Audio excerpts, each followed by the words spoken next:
Galatians chapter 6. Brethren, if a man is overtaken in any trespass, you who are spiritual should restore him in a spirit of gentleness. Look to yourself, lest you be too tempted. Bear one another's burdens, and so fulfill the law of Christ. For if anyone thinks he is something when he is nothing, he deceives himself. But let each one test his own work, and then his reason to boast will be in himself alone and not in his neighbor. For each man will have to bear his own load. Let him who is taught the word share all good things with him who teaches. Do not be deceived. God is not mocked. For whatever a man sows, that he will reap. For he who sows to his own flesh will from the flesh reap corruption.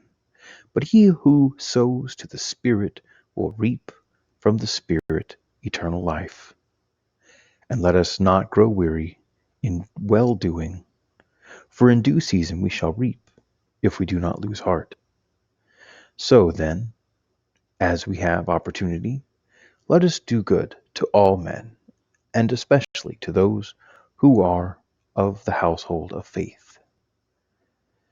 See with what large letters I am writing to you with my own hand. It is those who want to make a good showing in the flesh that would compel you to be circumcised, and only in order that they may not be persecuted for the sake of the cross of Christ.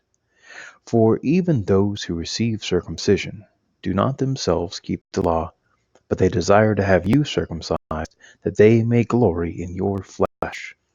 But far be it from me to glory except in the cross of our Lord Jesus Christ, by which the world has been crucified to me, and I to the world.